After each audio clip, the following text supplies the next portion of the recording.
What a week! What a week! So how many of y'all watched that debate? But here's the thing.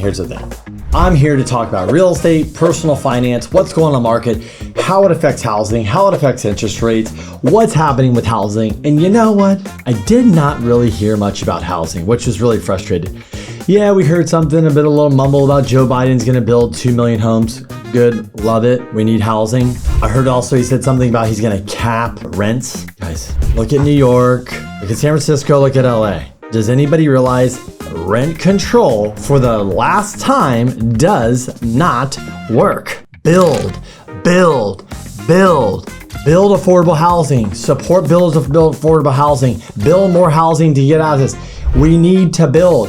When you have high interest rates and hard to get construction loans, nobody is building. Do we not understand that? So I wanted to hear more about interest rates. I wanted to hear more about what they're going to do for first-time home buyers, for housing, maybe a solution.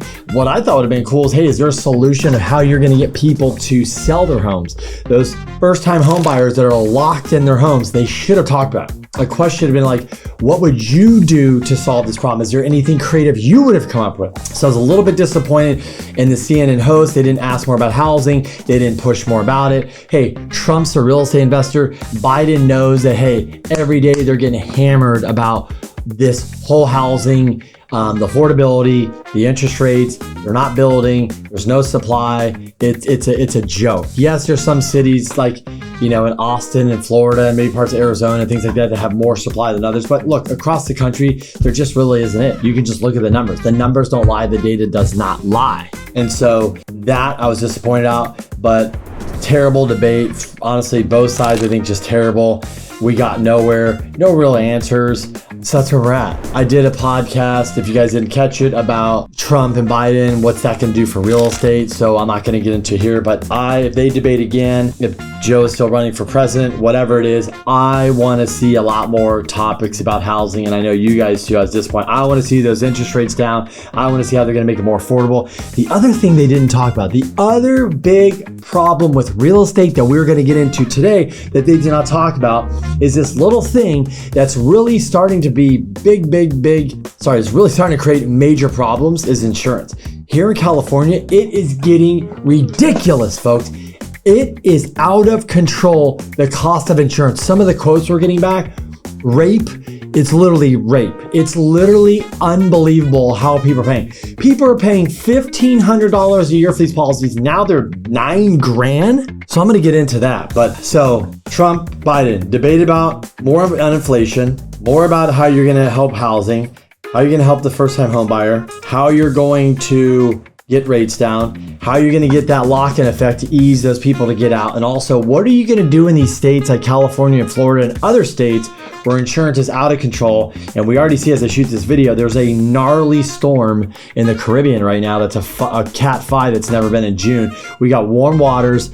So you guys pay attention, because if we get some natural disasters, we're going to get whacked on insurance. Why is insurance going up? Regulation, the inflation, the cost of things to get rebuilt. It's insane. So I really hope we can get more into that. But maybe the next debate will just be enough about this. Who has a better golf game and bragging, more of like, let's get some shit done. Let's talk about what's going on. So anyways, guys.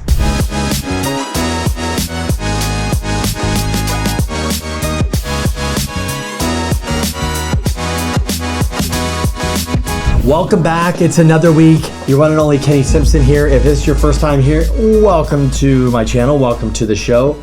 This is where I just kind of go over week what is going on in the economy. How you guys doing? If this is your 10th time, 50th time back, thanks for watching. Appreciate all the views, all the support. Hey, do me a favor, like, subscribe, give me a comment about what you think about that debate, or what do you think about housing? What would you like the presidents to hear about? I want to hear some comments. Also, if you don't know anything about me, I focus on 1-840 unit financing, been doing 20 years, helped over 5,000 customers, funded billions of dollars. So if you have a scenario, if you need some help, if I can help you out, if you forward this video to somebody else and I can help them out, if I can help them out, please let me know. I'm always here. Love to help out. Whether you're a first-time home buyer, you're using FHA, you're a veteran, VA, or you're a real estate investor, self-employed, any of that gamut, I'm your guy. We've been doing it forever and love to help you out. So again, thanks for watching. And today we got a lot of stuff to cover. So I'm going to get into it because we got to move, we got to groove, and we're going to get into, inventory rates. And then we're going to get into some of the economic data this week, which is big, jobs.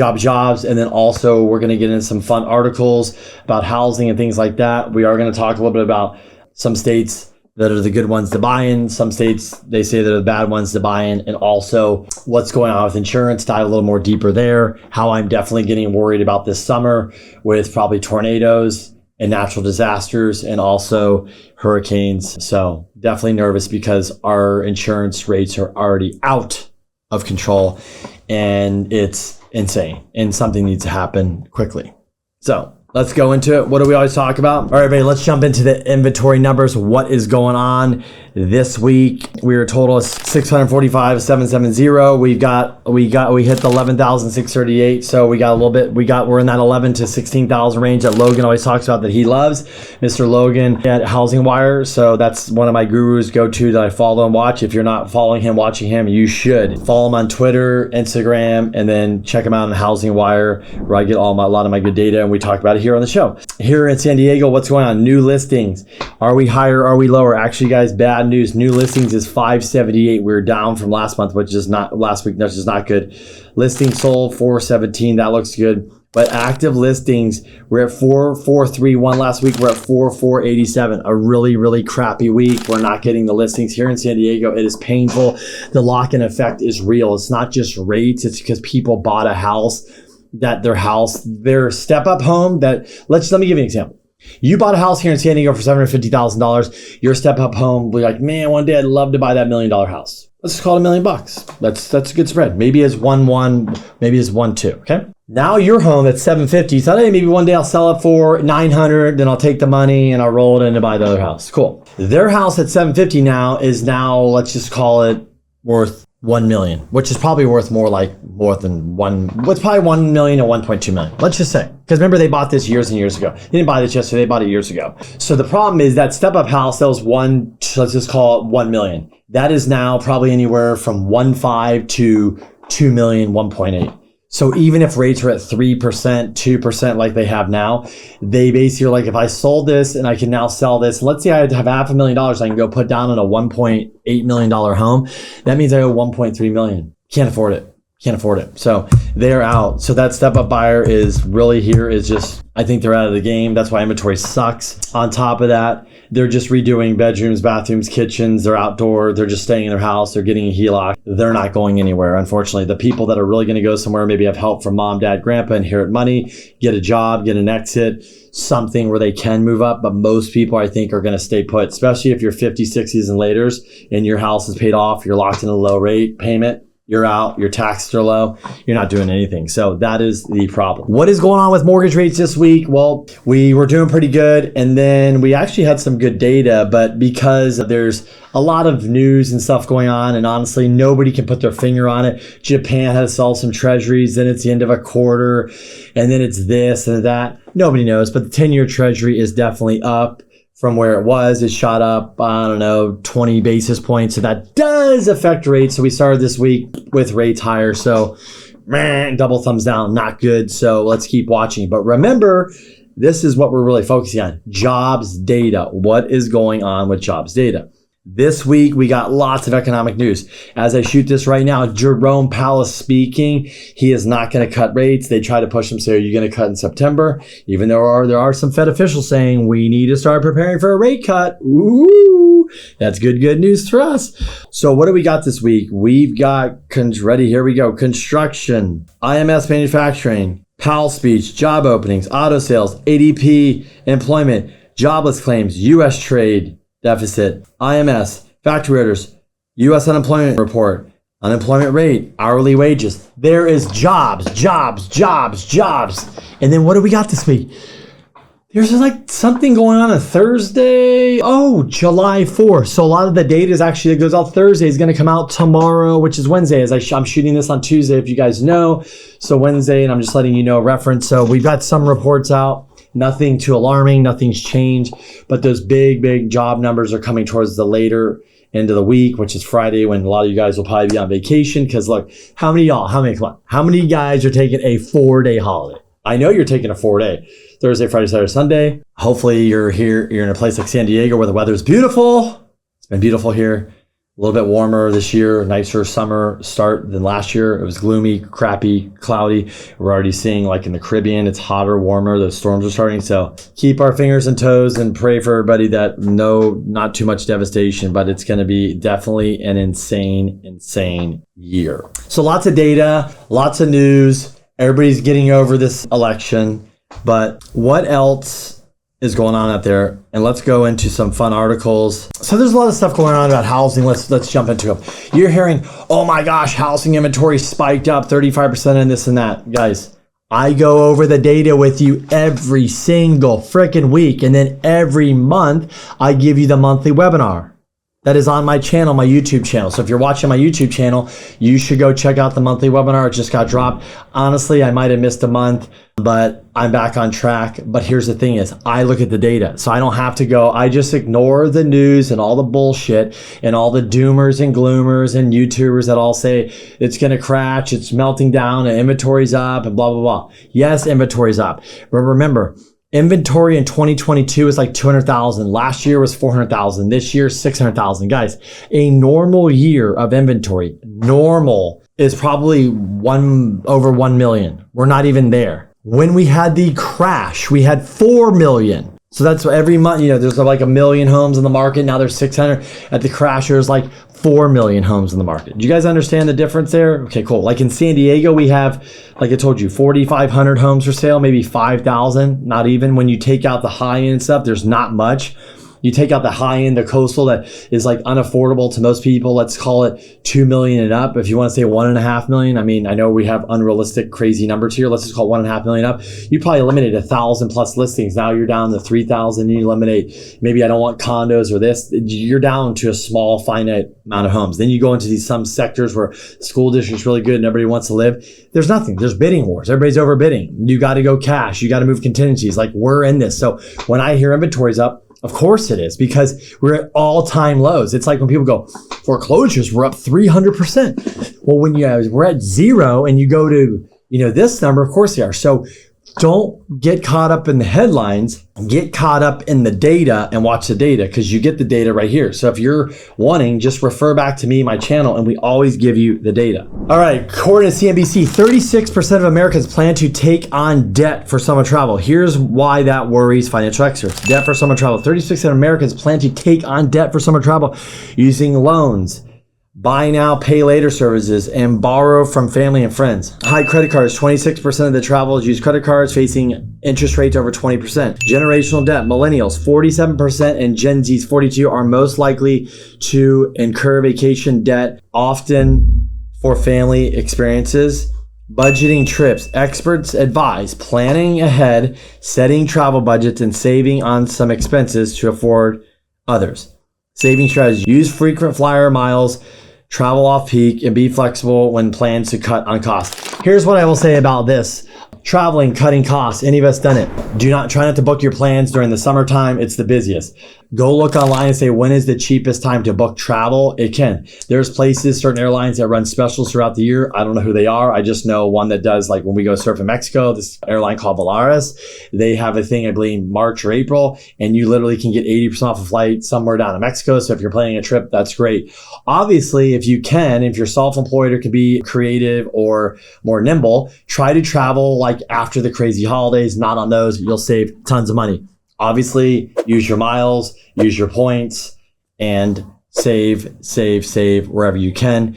And when you're traveling, if you stay in a hotel, remember, you have to buy 3 meals. If you're staying in a vacation rental, you have a kitchen. So you could cook breakfast, lunch, dinner, and snacks. And then also you could eat out every once in a while, but you would save tons of money if you have a family. So those are some of my travel tips. Also, when you're renting a car, check Turo, things like that, because sometimes you can save more money than just renting it through the dealership. And then just be flexible. The more flexible you are, that's why all you lovely retirees get all the plans, because you go travel when nobody else is and you get it for like 50, 60% off. So good for you. Some other tips there. Barbara Cochran back in the news again. We love ourselves some Barbara, right? Real estate guru, Shark Tank. You've seen her on Shark Tank, right? You know what I'm talking about, right? Okay. She's been saying, you better not wait to buy because prices are going to skyrocket. And she's been right so far, because people go, oh, you're wrong. But then prices have gone up. And if you would have bought last year, prices gone up now. Wait till rates go down. I can tell you right now, guys, when rates go down, I'm not going to tell you values are going to go up. I'm not going to tell you that it's going to be easier to buy. I'm not going to tell you that. All I'm going to tell you, when rates go down and they get into the fives, there is going to be a ton of people that are going to come in and buy and refi. For sure. I already know this. The question you have to ask yourself, if you're a home buyer, are you going to wait? Because if you wait and then there's 5 or 7x the people that are coming in, is there going to be enough supply in where you're buying to make sense to wait?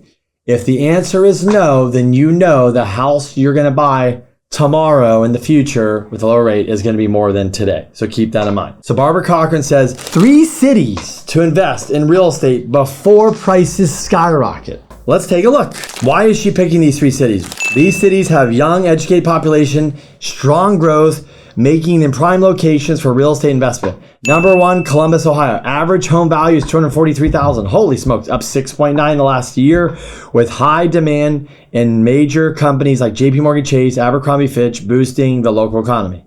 This is according to Barbara. Pittsburgh, Pennsylvania. Average home is $227,329, with a 6.2% increase in value in the last year, driven by industries like advanced manufacturing, climate tech, and strong educational presence. Indianapolis, average home value is $224,000, with a 2.3 rise in the past year, supported by a diverse economy in education, healthcare, finance, and sports tourism. Wow, 243, 227, 224. Holy smokes.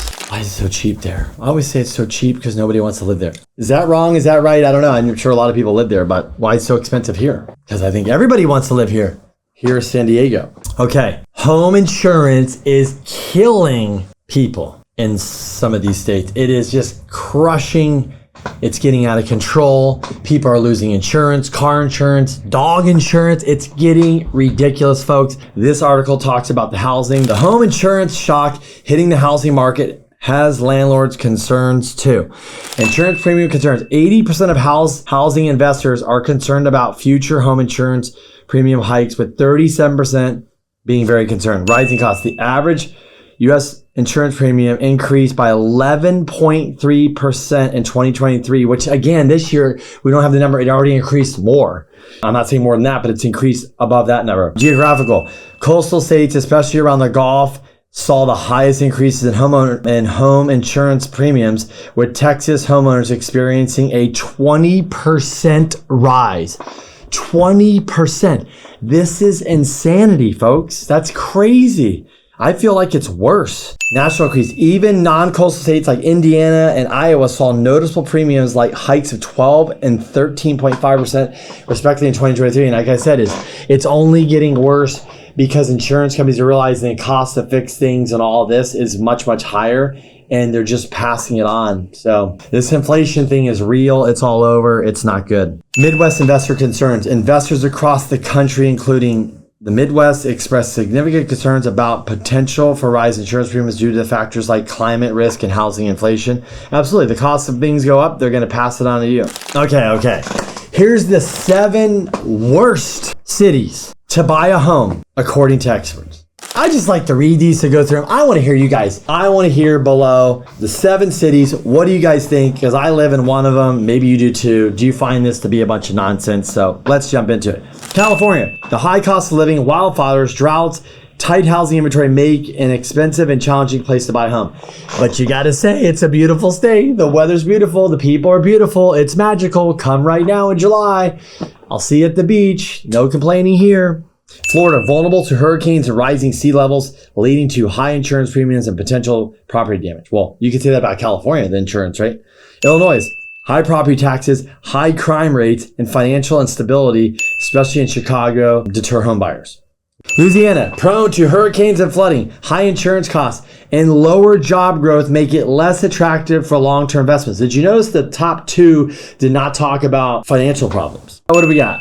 Number 5, New Jersey, high property and health insurance tax. Okay. Corporate exodus and daily traffic congestion, particularly for New York City commuters. New York, high property taxes and cost of living, aging infrastructure, and a shift to remote work, reducing the need to live near the city. West Virginia, economic decline due to shrinking coal industry, resulting in job losses and reduced housing demand. Wow. When I count 1, 2, 3, 4, 4 out of the 5 talked about how they have financial issues. The other ones were talking about some traffic, expensive, cost of insurance, natural disasters, things like that. Okay, this one was great. I went in with this one. So any of you people that are like, hey, I want to do a financial literacy. I want to see if I'm ready. If you're a first-time home buyer, if you're just a normal Joe, and you want to know, hey, Kenny, what should the average, what do the experts say financial ratios to me? What does that even mean?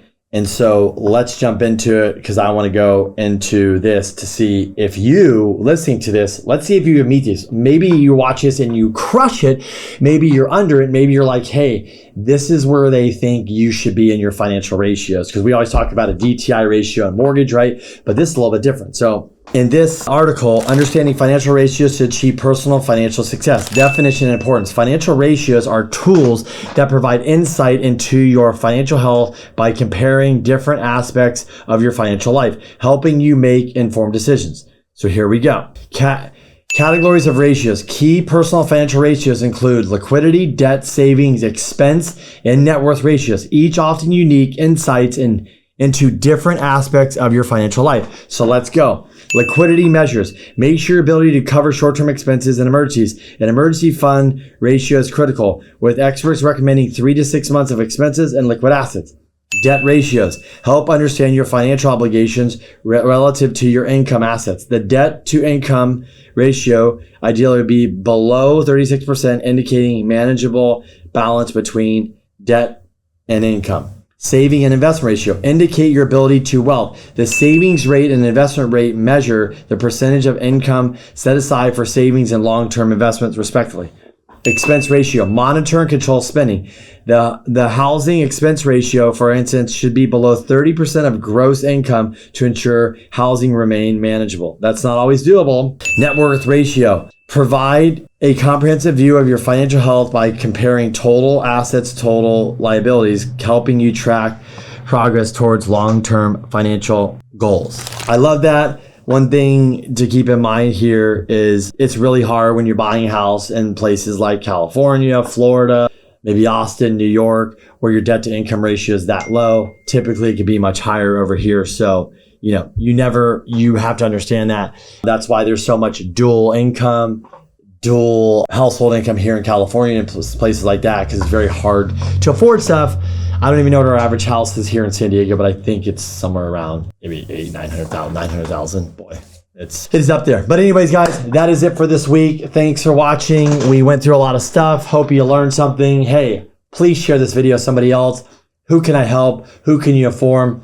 Please share this with friends. Help me promote my channel. Like it, subscribe, give me some comments, give me some love. I appreciate you guys. Until next week, have a great week. Enjoy your 4th of July. Be safe out there, and we will talk and see you guys soon.